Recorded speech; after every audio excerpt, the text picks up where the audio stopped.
আমাদের নেতৃত্বদের সাথে একটু যোগাযোগ রাখবেন। আমি জাগল এই ঘটকপুকুরে যে নির্বাচনী কার্যালয়টা আমার খোলা হয়েছে, ওখানে আমরা উকিল বসাবো সকাল 10টা থেকে সন্ধ্যা পর্যন্ত। একাধিক উকিল থাকবে, ওখানে যাবে, ওখানে গিয়ে কি করতে হবে না করতে হবে সবটাই ওখানে করে দিয়ে হাতে নাতে আপনাদের হাতে ভোটাধিকার বিচিত্রে থাকে, তার বন্দোবস্ত আমরা করে দেবো। কোনো মমতা ব্যানার্জি কিন্তু করছে না। আর আপনাদের বলবো, আপনাদের হয়ে যদি মনে হয় আগামী 5 বছর কথা বলবে, সে দলিতের উপর অত্যাচার হোক, আদিবাসীর উপর অত্যাচার হোক, হিন্দুর উপর অত্যাচার হোক, মুসলমানের উপর অত্যাচার হোক, পুরুষের উপর অত্যাচার হোক, আর নারীর উপরে অত্যাচার হোক, যে কোনো অত্যাচারের বিরুদ্ধে রুখে দাঁড়াবে কে? যেখানে যেমন অত্যাচার হয়েছে, দুর্গাপুরে অত্যাচার হয়েছে, গোল ব্যবসায়ীদের উপরে আক্রমণ, সেখানে পৌঁছে গেছে ভাঙড়ের বিধায়ক। দিনাজপুরে রুমা ওরামের উপরে অত্যাচার হয়েছে, সেখানে পৌঁছে গেছে ভাঙড়ের বিধায়ক। আনিসকে খুন করেছে, সেখানে পৌঁছেছে ভাঙড়ের বিধায়ক। বিদ্যুৎ মন্ডলকে খুন করেছে, সেখানেও পৌঁছেছে ভাঙড়ের বিধায়ক।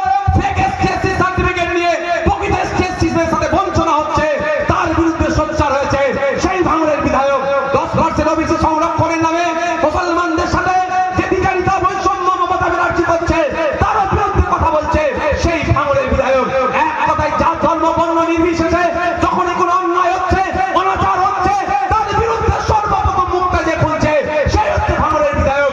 আপনারা যদি মনে করেন আগামী 5 বছর আমাদের ভাঙড়ের মানুষের জন্য নয়, পশ্চিম বাংলার মানুষের এই প্রতিনিধিত্ব করুক, অন্যায়ের বিরুদ্ধে কথা বলুক, অন্যায়ের বিরুদ্ধে গর্জে উঠুক, তাহলে আগামী 29শে এপ্রিল অন্য কোনো সিম্বলে হাত দেওয়ার প্রয়োজন নাই, খাম চিহ্নে হাত দিয়ে আমাকে বিধানসভায় দ্বিতীয়বারের জন্য যাওয়ার আপনারা সুযোগ করবেন।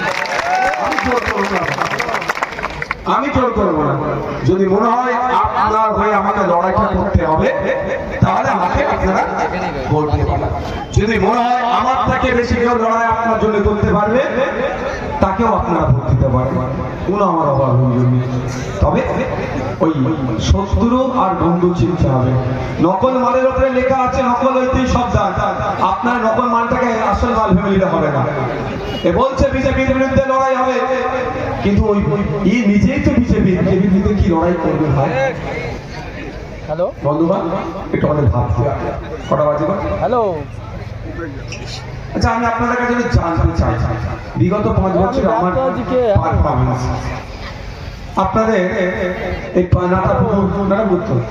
নাটাপুকুর পানাপুকুর থেকে সুপারাপুর চৌদিকে শুনে জয়পুরে ভাঙড়ে বিগত 5 বছর ধরে আমি বুথে বুথে পৌঁছে গেছিলাম।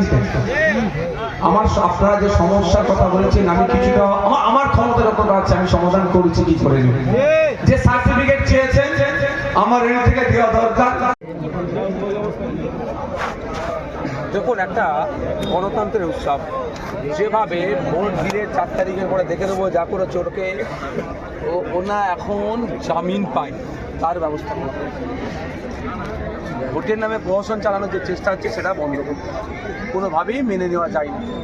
মানুষ মতামত দেবে, আইএসএফের পক্ষে আসলে আইএসএফ জিতবে, আইএসএফ বিপক্ষে গেলে আইএসএফ হেরে যাবে, তার জন্য হুমকি চুমকি কেন? তৃণমূল কংগ্রেস বুঝতে পেরে গিয়েছে তাদের পায়ের নিচের মাটি নাই, ভয় দেখিয়ে এই ধরনের করছে। তবে আমি সাধারণ মানুষকে বলবো যে এই সুযোগ আছে, এই গুন্ডা মস্তানগুলোকে অপ্রাসঙ্গিক করে দেন, হারিয়ে দেন, এরা মার্কেট আর খুঁজে পাওয়া যাবে, এদেরকে জিতালেই এরা এই ধরনের হুমকি দেবে।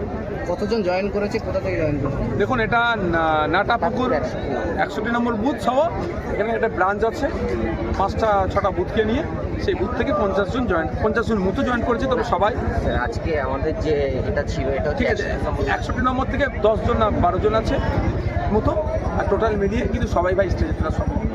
আজকের একটা জয়েনিং হয়েছে কোলারহাট ট্যাক্সি স্ট্যান্ডে, ওখানে 10 জন এসেছিল, 10 জনেরই নাম বলেছি। এখানে যারা নিচে আছেন উপরে আছে সব মিলিয়ে প্রায় 50 জন। আন্দোলন করতে গিয়ে গ্রেপ্তার হয়েছে, কি বলবেন? আপনারা সাধারণ মানুষ জিজ্ঞাসা করুন না, মমতা ব্যানার্জিকে জিজ্ঞাসা করুন না কেন গ্রেপ্তার করলেন। হ্যাঁ, সুকান্ত মজুমদার, তারপরে শুভেন্দু অধিকারী, অর্জুন সিং, দিলীপ ঘোষ রাত দিন সাম্প্রদায়িক সম্প্রীতি বিঘ্ন ঘটার জন্য মন্তব্য করছেন। অসীম সরকার ফ্রন্টশিপ নিয়ে বাজে মন্তব্য করলে গ্রেপ্তার করলেন না, এখানে করলেন না কেন? আর মোথাবাড়ির ঘটনা ঘটেছে মোথাবাড়িতে, আর মুফাক্তুল বক্তব্য দিচ্ছিলেন সুজাপুরে। আমি ওরা সবাই গাইছি না, অনেক কাজকর্মের সাথে আমি সহমত নয়, আমি অনেক কাজকর্মের আমি চরম বিরোধী, কিন্তু এক্ষেত্রে অন্যায়ভাবে গ্রেফতার করেছে আকরামুল বাগানকে। এই গ্রেফতার করে মমতা ব্যানার্জি RSS বিজেপির কাছে বার্তা দিতে চাইলো যে মুসলমানদের ভোটার লিস্টে নাম কেটে দিচ্ছে, মুসলমানরা ভোটাধিকার করতে দেবো না আমি, আপনি আমার দলের লোকেদের যা দুর্নীতি হয়েছে সেগুলোকে মাফ করে দেন। বাহাদুর ইসলাম খয়দুল ইসলামের সিকিউরিটি গার্ড তুলে নেওয়া হয়েছে নির্বাচন কমিশন, কি বলবেন? নির্বাচন কমিশনের নির্দেশ হয়েছে, এটা আমার না, যে আমার ওদেরকে জিজ্ঞাসা করুন। বারবার আপনি বলছেন যে ডাবল তবে একটা কথা বলবো, তৃণমূল কংগ্রেস শাসন সরকারে আসার পরে সরকার চালা যেটা সার্কাস চালাচ্ছে, গুন্ডামস্তানদেরকে নিরাপত্তা দিচ্ছে, সিকিউরিটি দিচ্ছে, আর সাধারণ মানুষের নিরাপত্তা বিঘ্ন করছে। আচ্ছা, আপনি নাম না করে কার উদ্দেশ্যে বললেন যে জয়েন করার জন্য কথা বলছেন? দেখতে থাকুন না, আলোচনা তো একটা চলছে সাথে, আলোচনা চলছে। আপনি তাহলে কবে কি হচ্ছে? না এখন বলতে পারবো না। আপনি বারবার বলেন যে ডাবল মার্জিনে জিতবেন, কিন্তু শওকত মোল্লা বলছেন যে বাম আইএসএফ এর যে জোটে 31টার মধ্যে 31টাই জিরো হবে, আর যদি জিরো না হয় তাহলে আমার নাম কুকুর। দেখুন, আমি মানুষের নামে কুকুর পুষার আমি এই দৃষ্টতা আমি দেখাবো না। তবে 2021 সালে উনি বলেছিলেন আব্বাস সিদ্দিকীর ভাই যদি ভাঙড় থেকে যেতে উনি ওনার সার্টিফিকেট ছেড়ে দেবো। আমরা নেত্রী 2021 সালে কী বলেছিল, ডবল চাকরি দেবো, ওদের কথা কেন প্রশ্ন করছে? কাল নমিনেশন ফাইল জমা করলেন, প্রচারে কেমন সাড়া পাচ্ছেন? নমিনেশন ফাইল জমা করার আগে এই যে ছাড়া আপনারা দেখুন, এটা একটা ব্রাঞ্চের প্রোগ্রাম, ব্রাঞ্চের প্রোগ্রাম দেখুন, লোকে লোকালো। আমিও ভাবতে পারিনি, বিশ্বাস করুন, যে এত লোক আসবে। মানুষ পুরো রেডি আছে নটোরিয়াস ক্রিমিনালকে পরাজিত করে ভাঙড় থেকে তাড়াবে, এরা তো রেগে যাচ্ছে। বাহারুল ইসলাম তৃণমূলের প্রার্থী ভাঙড় থেকে গিয়ে ক্যানিংয়ে দাঁড়ালে তখন বহিরাগত, আবার শওকত মোল্লা তৃণমূলের প্রার্থী ক্যানিং পূর্ব থেকে এসে ভাঙড়ে দাঁড়ালে কি জামাই নাকি? বিগত কয়েকদিন আগেই গাবতলা গ্রামে আপনি একটা প্রোগ্রাম করছিলেন, সেখানে কিন্তু শাসকের চক্রান্তের শিকার কয়েকজন আইএসএফ, কি বলবেন এটা নিয়ে? তার জন্য আমরা আইনি লড়াই করেছি। মারের বললে মার দেবো বলতে পারি, এটা আমাদের শুনবো। 2021 সালে আপনাদের প্রতিদ্বন্দ্বী ছিল রিজাউল করিম, জোয়াপুরে দাঁড়িয়েছিল। এবারে আবার সিপিএম বীরভূম থেকে আবার প্রার্থী হয়েছে সিপিএমের আমার মনে হয় তথ্যটা যেটা নাম হয়তো এক হতে পারে, দুজনই হয়তো ডক্টর হতে পারে, আমার যতটুকু ইনফরমেশান আছে আমার মনে হয় আপনার একটু ইনফরমেশানে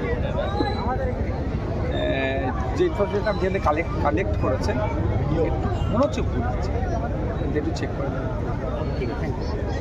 এটা ওই নয়।